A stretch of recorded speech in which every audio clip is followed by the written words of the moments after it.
All right, welcome everyone. My name is Eric Kalachik. I'm director of the Hurry Institute for Computing. I want to welcome you to our event today.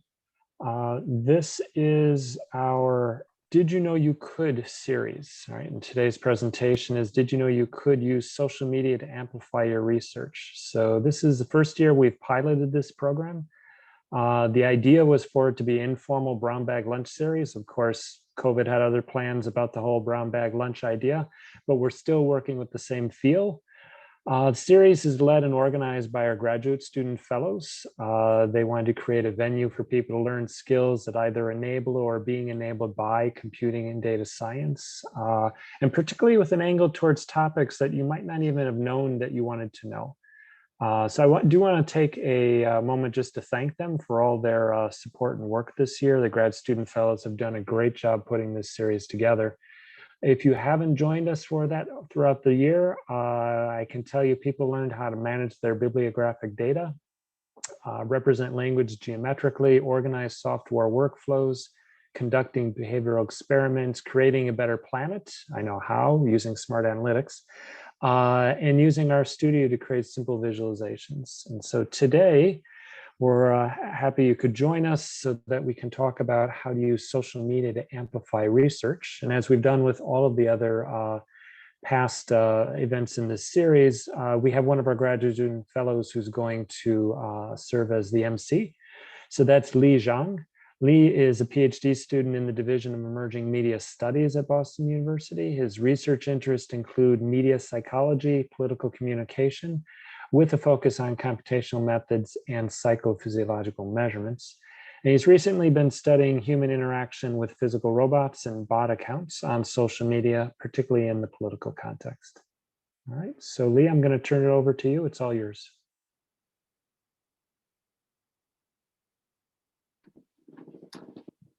Hello, thank you, Eric, for the introduction, and thank you all for attending. Before I introduce you to our speaker today, I would like to first take the opportunity to get to know you better. To understand who is here today, I'm going to ask you all to participate in answering 3 questions. Now, question 1 is please use the Zoom chat feature and type your answer in the Zoom chat. The first question is, what is your field of work or study?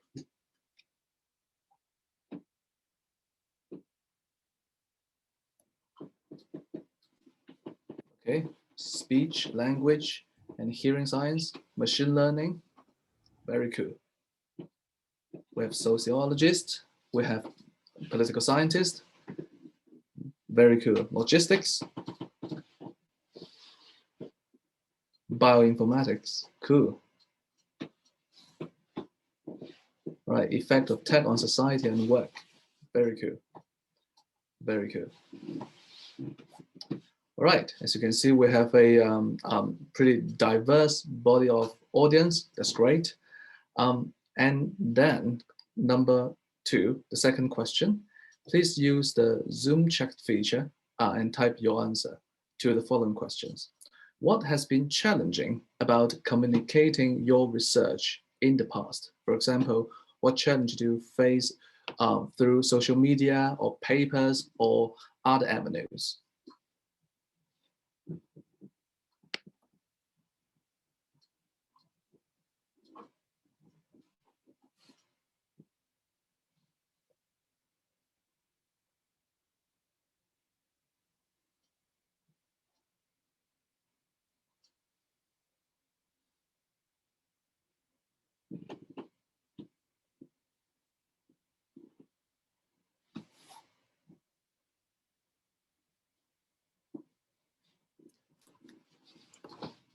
Well, Siwu said, don't know how to break it down. Like by break it down, you mean how to condense it or how to summarize it?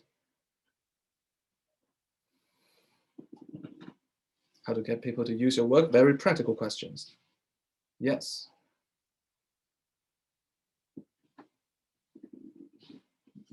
Right. How to make it accessible to the public. Right. I understand it could be harder for some field than others. Yes.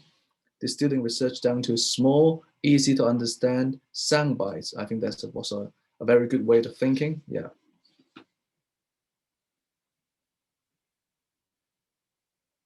All right, so we have some overlapping, some commonality share among our audience. That's great. Okay, very good. Now, question number 3. Well, just looking at your response to the second question, I can see that you're definitely in the right talk, right lecture. Question number 3, using the poll feature, what type of experience, yes, what type of experience did you have with communicating your research?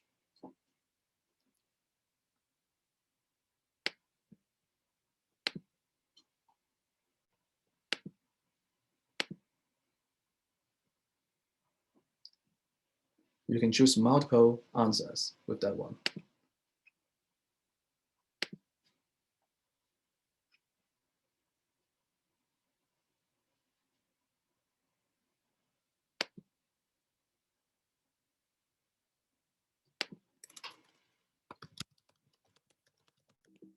Okay, let's see. Well, of course, many of the audience, much of the audience will have experience publishing academic papers. And also many of us have experience sharing science on social media. Like few of us have experience talking to media. I haven't personally. And these are all very important avenues, of course. Now, let's see. All right. Thank you very much for participating and letting us get to know more about you. But before I introduce you to the next speaker, I want to ask the audience to please hold questions during our speaker's presentation. If you have a clarifying question, of course, you can type it, enter it through the chat function. But for other questions, we ask they be held until the end of the presentation. Now, I would like to introduce you to our speaker today. Gina Mantica is the Hariri Institute for Computing Marketing Communication Specialist. Gina received her Master of Science degree in biology from Tufts University, where she studied motor learning in zebra finches. During her graduate career, she also worked as a freelance science writer. Her pieces appeared in the Boston Globe, Popular Science, Smithsonian Magazine, and more. Prior to joining the Hariri Institute in 2020, she completed an AAAS Mass Media Fellowship at the Dallas Morning News, where she wrote 11 popular science articles, including 2 front-page stories.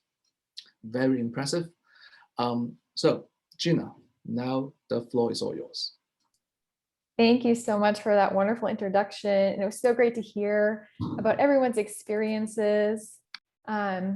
Let me get my slides up for you all. Okay. So I'm going to be talking about how to share your social media, how to share your research on social media platforms today. And I always like to start off my talks about sharing science by looking at this cartoon. It's a little bit outdated, so bear with me. But I first saw this cartoon in the first class of my PhD program, actually. I was a part of a PhD program before I decided to get a master's degree. And my program was really focused on teaching.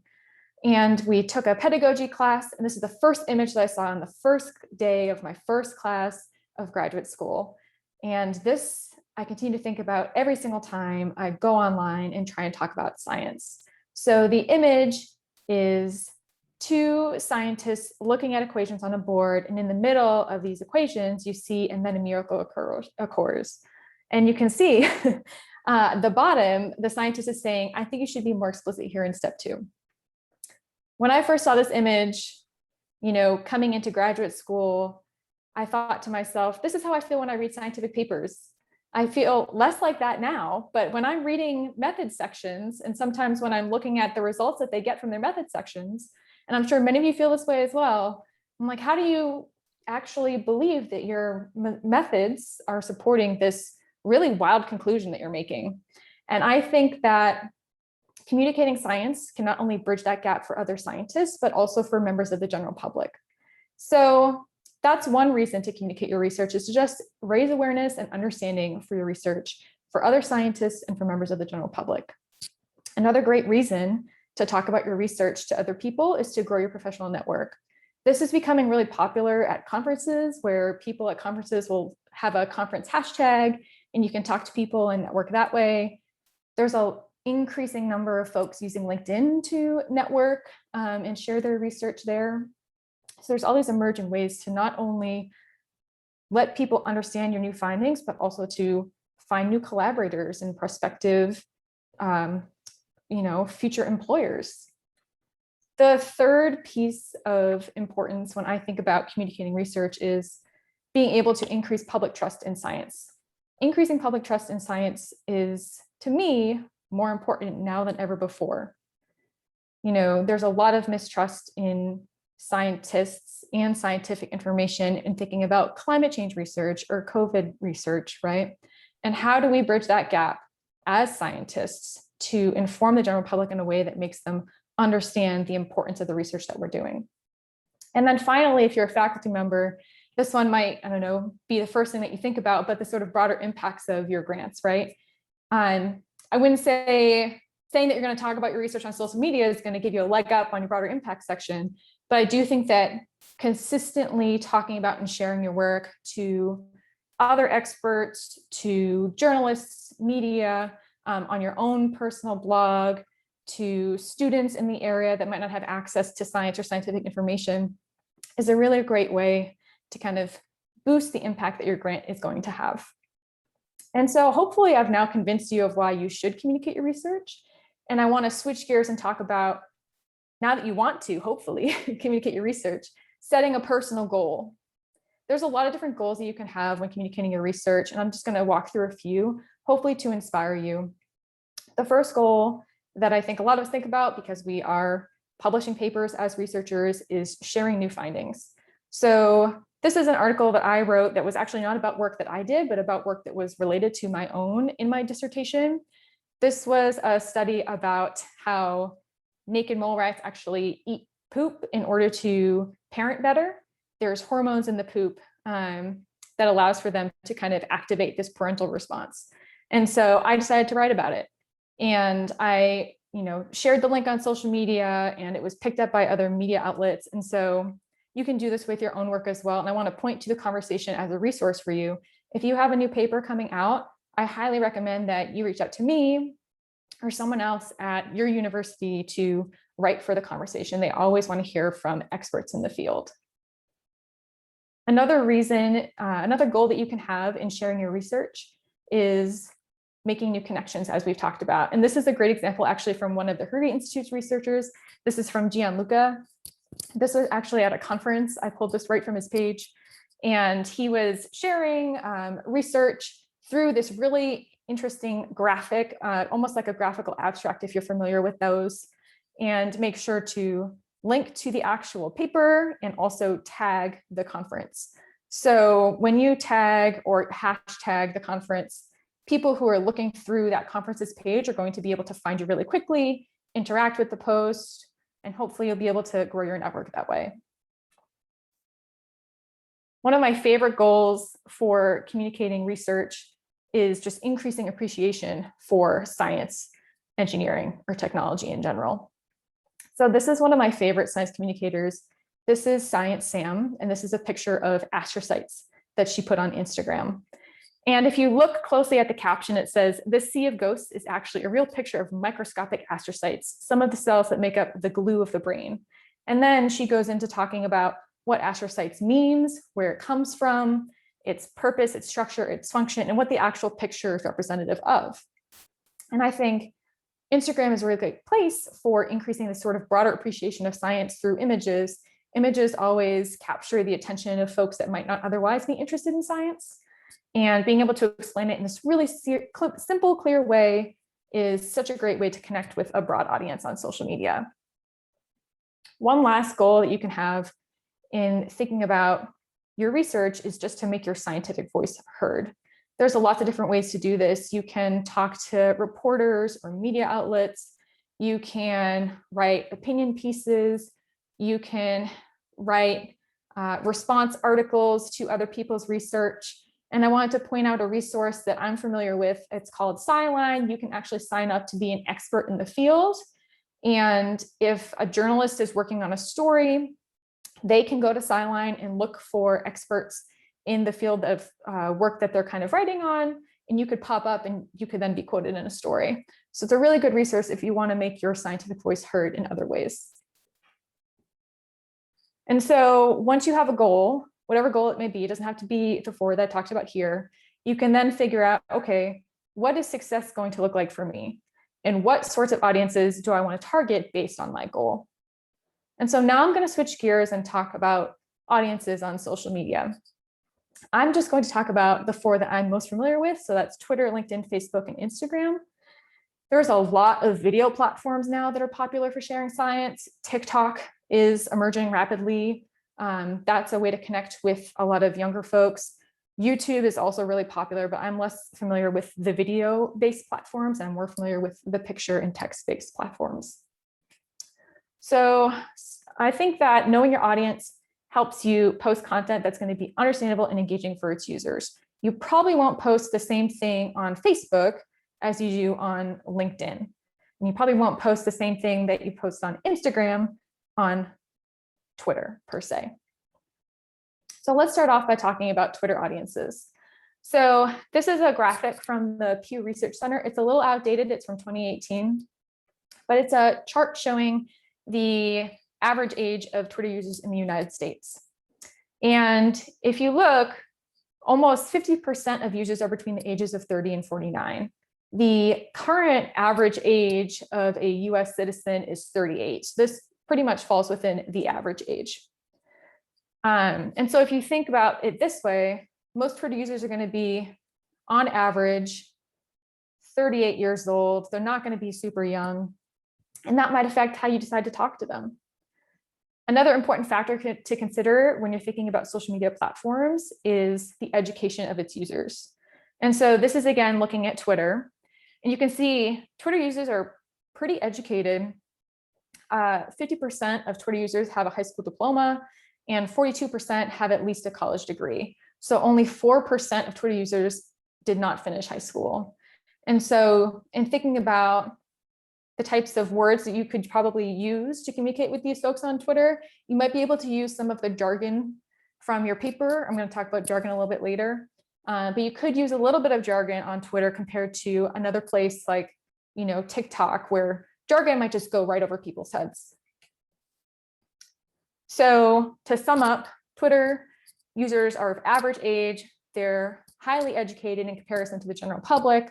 And LinkedIn users are actually pretty much the same. So LinkedIn users are of average age, and they're also highly educated. When you think about the people on LinkedIn, they're entrepreneurs, they're looking for jobs, they're career oriented. Majority of them have actually a college degree or higher. This is not the story when you look at Instagram users. So Instagram users' education is fairly diverse. So it looks like it got cut off here, but the light blue is actually people who have completed a high school degree or never finished high school. So it's almost 1/3 of Instagram users have a high school level knowledge. 1/3 of Instagram users have completed some college, and another third have a college degree. So thinking about the words that you use on Instagram and thinking back to that example of Science Sam, right? You want to be able to talk in a way that's going to connect with all of the users. You don't want to just target the people who have college level degrees. You want to be able to choose words that are going to be familiar, are going to be understandable, and that people are going to want to learn more about. So that's Instagram, young and diverse in educational background. So Facebook, I am not going to show the 2018 data because it has actually changed rapidly over the past 3 years. The audiences, Facebook right now tends to be a lot of the older generation. So like 55, 65 plus, and a lot of the users are actually outside the United States. So there's a big international audience on Facebook. I am starting to move away personally from communicating science on Facebook, just because I find it less effective for the audiences I'm interested in reaching, which is more of the younger population. But if you're interested in the older population, in something, as there's a lot of scientists working on vaccine misinformation and information and correcting that difference in understanding, Facebook is a great place to do something like that. So now that I've kind of given you that background of audiences and goals and what success might look like, let's talk about how to actually tell your research story. So as scientists, I'm going to loop myself into that scientist category for now and put on that cap. We often think about, when we're writing a paper, right, this triangle on the left, which is we start off with this background, this question, we go into our methods, then we go into our results and conclusion and discussion, and we kind of start really broad and get narrow as we go into our papers. The general public wants the exact opposite. So the general public wants to know, okay, what was the finding? Why do I care? And then what are the details that helped you get to those things? And I think, another way to think about this is if you've taken an English class or literature class, I know a majority of them still use this technique of thinking about at the beginning of the story, you want to think of a hook, right? What's going to hook people in, what's going to keep them there and keep them reading and keep them interested. And on social media, the key here is, what can you say that's going to make them want to read more and click on the link that you're providing or connect with you in some way? So I'm going to walk through 2 quick examples of the research side of things and then the general public side of things. So this is an abstract I pulled from Scientific Reports. It's on this new species of really tiny lizard. I'm just going to read a couple sentences so you can get an idea of what it's about. Numerous vertebrate lineages have achieved extremely small body sizes, especially among the ectothermic fish, amphibians, and reptiles. Extremely miniaturized animals are generally thought to face physiological challenges that limit further size reductions. Yet, miniaturization has independently evolved many times. The repeated evolution of such an extreme phenotype suggests that selection can often favor its emergence. But currently, our understanding of miniaturization and underlying evolutionary pressures is far from complete. Now, as a biologist, I'm like, this sounds really interesting, but that's just because I think I'm a biologist. If you were to give this to the general public or to an audience on Instagram, there's a lot of what I would call jargon here, right? Physiological, miniaturized, vertebrate lineages that would not make them want to click on it or learn more. So let me show you an example that's based on the same paper. So this is actually written by my friend Jonathan Lambert. He's a writer for Science News. And this is, like I said, written about the same paper, but here is the summary. Hidden beneath the leaf litter of a northern Malagasy forest lives a chameleon so slight that it could tumble off the tip of your finger. Measuring just under 30 millimeters from snout to tail, the newly described species may be the smallest reptile on Earth, researchers report in Scientific Reports. So this is the same study written in a totally different way, where you get to the point right at the top. There's very little jargon. They did put the species name in there, and they did put where the paper was from. And there's actually, in the original tweet, there's a link to the original paper that you could read. So to me, yes, this is really flowery and beautiful. Jonathan is a great writer, but also I think this is more intriguing to the audiences that it was intended for on Instagram and Twitter compared to that long scientific abstract. So the last thing I want to say is to make sure that you're relatable when you're talking about your research. And that comes in a lot of different formats for everyone. The biggest thing and thing that I've been touching on throughout my talk is to avoid jargon. So jargon can mean a lot of different things depending upon your field. But the best way that I have learned to think about it is, if you said something to someone with a high school level of knowledge, would they understand it? And if the answer is no, then you need to write it in a different way or choose a different word, or at least define the term. And so here is a list. I took this from the American Geophysical Union. They have a great toolkit for understanding jargon.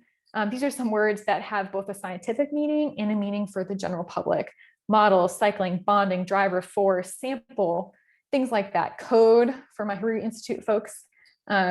People still think of coding as like you're sitting there and you're doing encryption, trying to hack into something. So things to think about when you're starting to actually write anything on social media. Another thing that I think is really important that I learned as a fellow at the Dallas Morning News is the importance of visuals. Visuals are going to get a lot more clicks, they're going to get a lot more interaction from folks than just straight text. You know, visuals, we have graphics in our papers. If you can't come up with your own visual and you feel like it's difficult to make something new, you can just pull a figure from your paper and stick that along, something that's like a summary figure or something that shows the biggest finding. But having some sort of visual is going to get people to get excited and interested more in the text, in the link that you provide on social media. And then I would also say to find your niche. So I'm not really funny by any means, and I will admit that. But there are a lot of people who are really funny. There's a great writer, her name is Katie Wu. She was at the New York Times and she's now at the Atlantic. She's hilarious and she can use humor in her writing on social media. And I wanted to point for people who are funny, who are not me, there's this great resource I've always wanted to do if I was funny, which is a science comedy night where people can come together and there's an open mic and you make jokes about science. Other sort of like niches that people fall into are personal anecdotes. I kind of fall into this one. I always like to use personal anecdotes when I talk about my science. Some people love to use analogies or flowery language. You really just want to lean into whatever it is that you feel makes you you when you're talking normally, and use that when you talk about science. And I think the biggest thing for me in being relatable is showing the world that scientists are people too. We're not just sitting in a lab all day wearing a lab coat, especially, you know, those of us who don't work in labs. People don't realize that scientists and researchers can take on many different forms. And I think it's important to have that relatability and let your voice be heard as a scientist when you talk about your research. And with that, I want to say thank you. And I'm going to provide you, there's 2 resources here. If you're interested in learning more about communicating science or technology or engineering to the general public, one is AAAS. They have a great toolkit. The other one is the American Geophysical Union, or AGU. And with that, I will take any questions.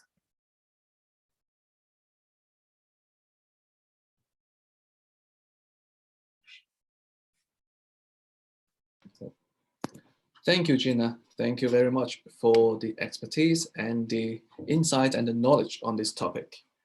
Now, before we open it up for questions, I'd like to ask attendees to please, now it's time to turn on your videos and your microphone so that you can participate in the Q&A portion of today's program.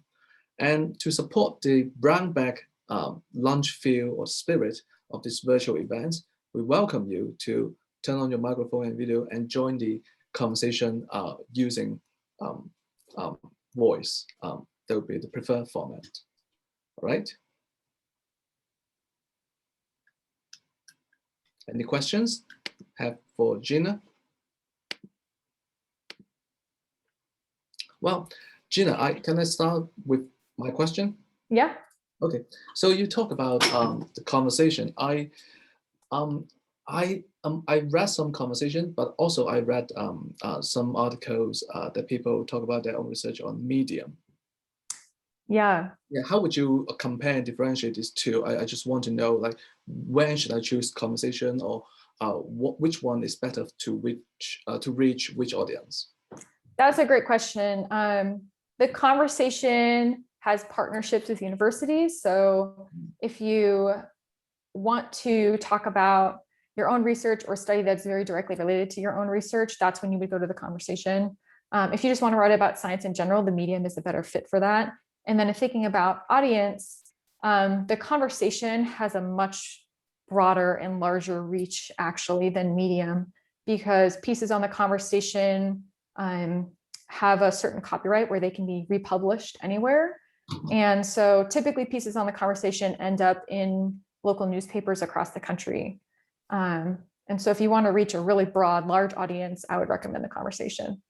Right. And you can reach international audience as well?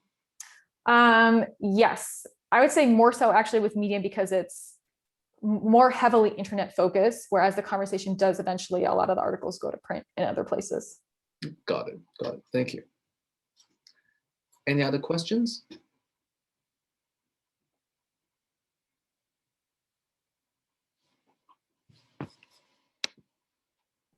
Gina, on social media, I can be the hashtag queen. AKA have gotten feedback on using too many hashtags, if so, not the correct ones. And I was just wondering if you have tips on that. Yeah, that's a great question. Less is more. You want to use ones that are popular or trending because they'll get picked up, and those change often, right? Like for machine learning, you can use ML or machine learning separately. And there's like a cycle in which they start trending on Twitter. And so you have to kind of look, you can start typing in when you have a tweet or something, you can start typing in the word and it will pop up the number of times it's been used. You want to pick the one that has the most use to get the most impact. It's a very strange cycle of hashtags that start trending and then kind of get changed and then trend again later, but less is more.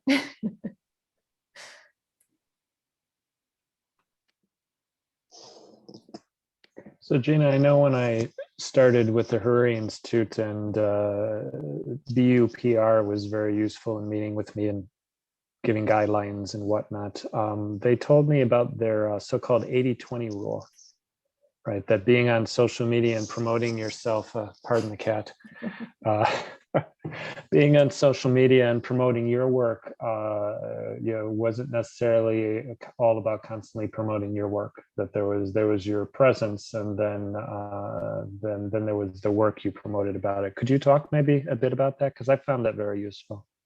Yeah, I'm not familiar exactly with the 80-20 rule, but it's just 80 other people, 20 you. Oh, okay. Yes. Yeah. So I mean, I know there's other names. You probably know it by a different name, but yeah, that was what they told me.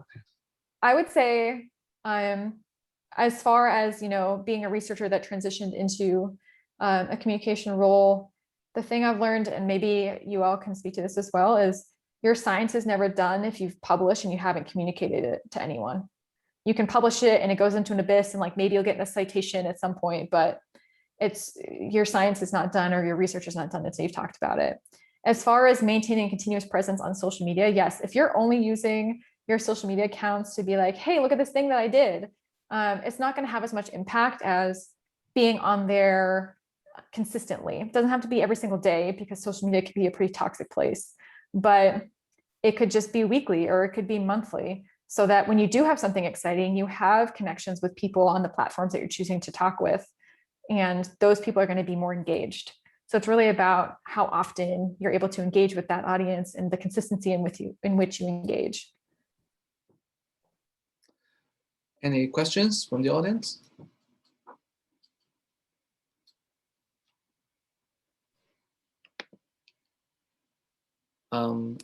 Gina, I actually have another question for you. So as a Twitter researcher, sometimes I pay attention to how do people feel when they are ad mentioned. So what's your advice? Sorry. It's okay. What's your advice on when we? Sorry about that. Working from home, right? Okay. Yes. What's your advice regarding like how many people should we ad mention? Or should we ad mention only those particularly relevant to my research, or should I ad mention like the most impactful or influential figures on Twitter in my field, or should I ad mention the journal as well, because many of them are organizations, many of them have Twitter accounts. So what would be the best practice and your advice for ad mentioning on Twitter? Yeah, that's a great question. So in thinking about Twitter specifically, I typically only mention relevant people. So I know that's like a really vague answer, but like, for example, if you're publishing a paper, you can tag the journal, because the journal always gets like you said, they have Twitter accounts. They get really excited when researchers promote their own work, and they will typically retweet, and they always have a lot of followers because researchers will follow those larger journal accounts. So you're going to get a lot of promotion when you tag them and they see it. They don't typically write their own posts unless you're a featured story or you're on the front page, right? As far as individual researchers, tagging collaborators is always a good idea. And the collaborators, universities or research institutes, also a great idea. As far as like tagging people that are, I don't know, like you said, like influential in the field, I think if you're doing your own promotion, I would not, just because it's not totally relevant to what you're trying to say, right? And then I would ask you, right, like, if you want to do that, like, what's the purpose, right? Like, what's your goal? If you want to tag those people, what is the goal of that? Do you have an outcome that you want from that communication? And if the outcome is just like to get them to read whatever it is you're writing, send them an email, because researchers' emails are really easy to find. Yep, that's helpful. Yep. Good. Any Other questions from the audience? It can be I non-social media related too. I noticed in the chat that there seem to be a number of folks talking about how to, saying the challenging part is breaking things into small pieces, right? Elevating the essence of what you're saying. And you had some great sort of rules of thumb there. I don't know if there'd be a way to do a case study. Maybe someone someone could offer something about their work and we could kind of talk through and dissect it or something. I think this type of stuff really only kind of gels when you do it. Yeah, I would agree with that statement. It takes a lot of practice to be able to condense everything from your research into a really short, especially for Twitter, right? Like you have 140 characters or something. Yeah, I'd be happy to do a case study if someone wants to offer something up. I would also just more generally say that starting from thinking about that pyramid, starting from like the big exciting result, asking yourself, like, what was the most exciting result that I found from my paper, and starting with that, and then building the story from there. Okay, why is that exciting to me, and how did I get this result, or this new hypothesis, whatever it might be. And so starting almost backwards from where you usually would is how I would go about it. Yep, that's good. That's helpful. Thank you, Gina. Yeah. Any questions from the audience?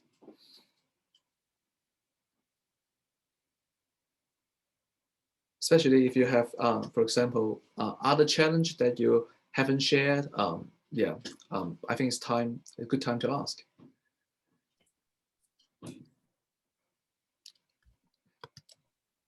I have a slightly non-related question, as in, like, when we are attending conferences, I think you covered this a bit. When you're attending conferences, just to let people know that you're attending, and started building the network in Twitter before reaching the event. Can you give some advice for that?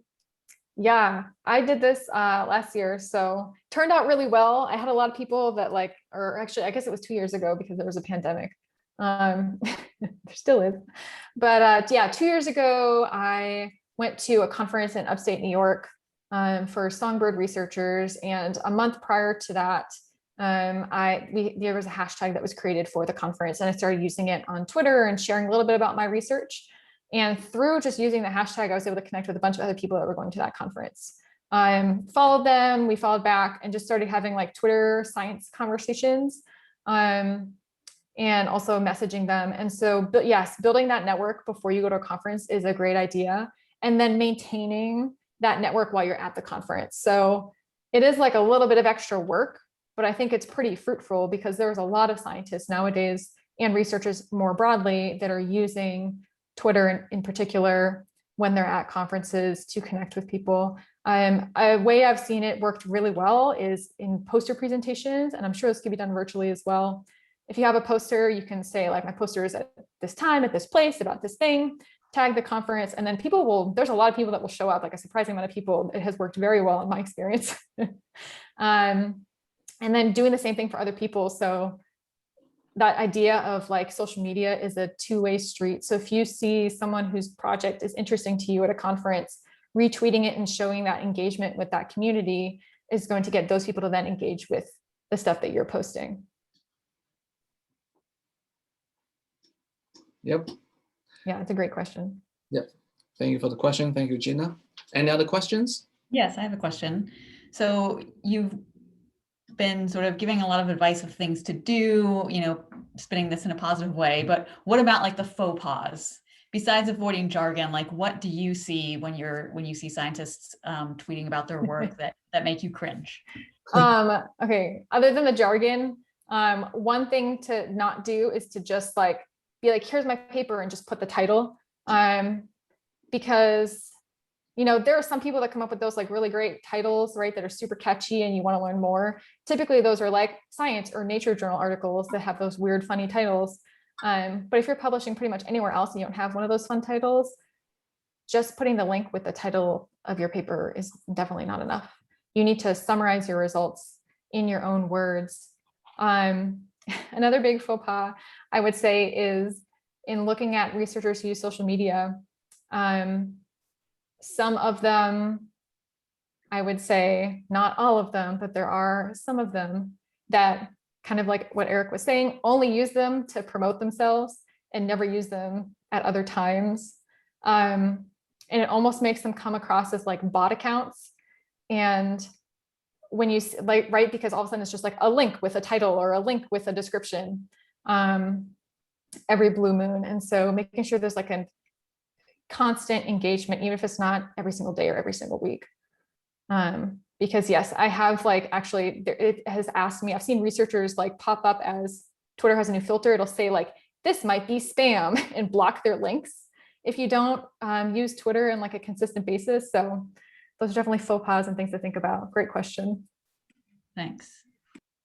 Yeah, I think I can, thank you, Gina. I think I can add to that as a Twitter bot researcher. I think the algorithm, yes, algorithm is, there are several algorithms that people use to determine whether it's a bot or not. Some are more intuitive, some are not, but many of them focus on the temporal pattern, that if you're not active for a long time and then you're suddenly active and then you go silent again, or the pattern or textual pattern is pretty predictable, repetitive, you have a higher likelihood of being labeled as a bot.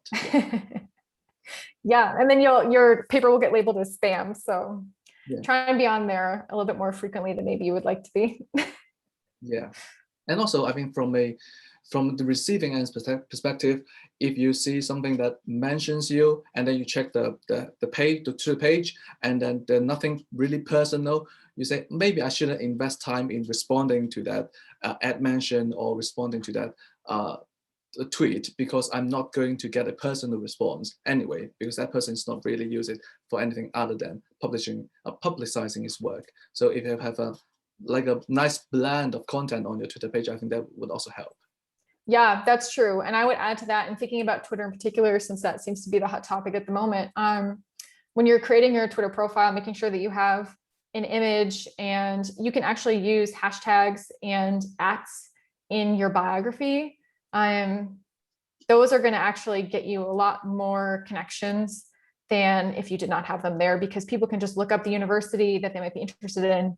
And if you have an @ for that university, you will pop up in their searches.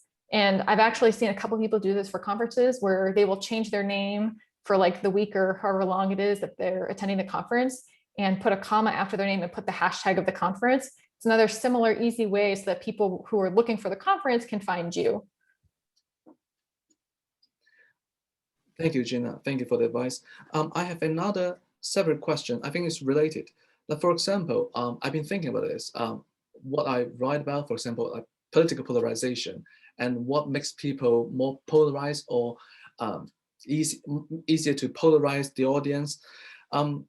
And of course, there are many journalists have covered this issue before. And if I think that my research or my publication is particularly relevant to one of their previous article, and I mention them, or how do I get, for example, how do I get them to help me publicize my work, or establish connection? Is it really a futile effort if you want to mention a famous reporter from the New York Times, for example? Is it yes. Okay, yeah.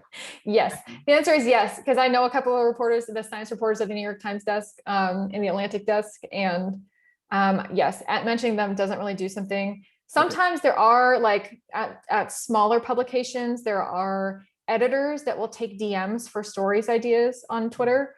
But mentioning doesn't do anything. They get so many mentions every day that they typically, those folks like turn them off. Right. My friend who was working at the New York Times, she just turned her notifications off because you get them all the time. I see.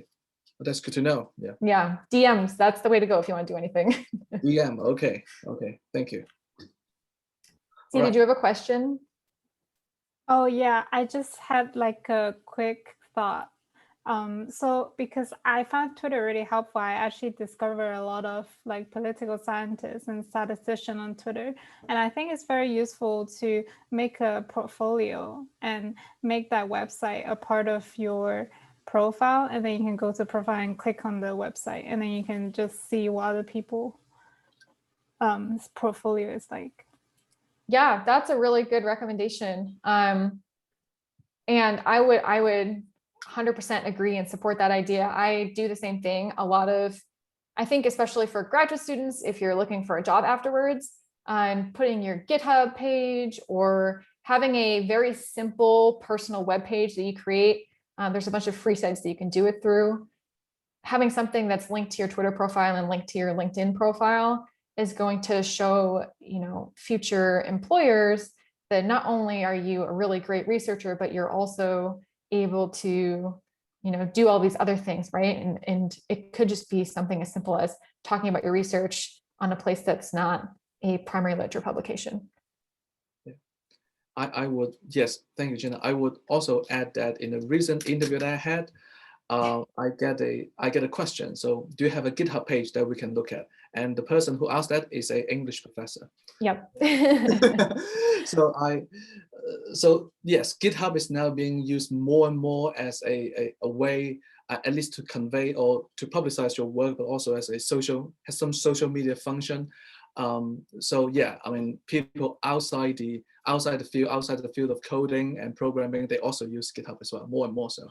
Yeah, absolutely. Great point. Yeah. Any other questions from the audience?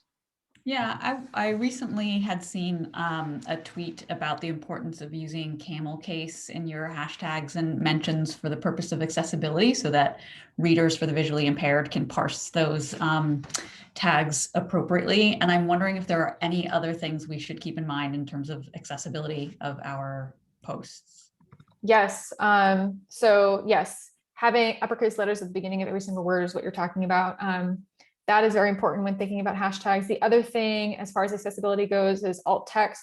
If you are going to have an image, or if it's an image of a graphic, there's on Twitter a place that you can add alternative text. And that's again, so that people who are visually impaired can have the description of the image read to them. So those are two great things that you can do on social media. Also, just like in general, I'm really big on color contrast for people who are colorblind. And so when thinking about the colors that you choose for images on Instagram or any of these other platforms, making sure that, and also for scientific papers, right? You want to choose images that everyone's going to be able to see. Don't pick red and green for your bar plot. All right. Do we have other questions? Any questions from the audience?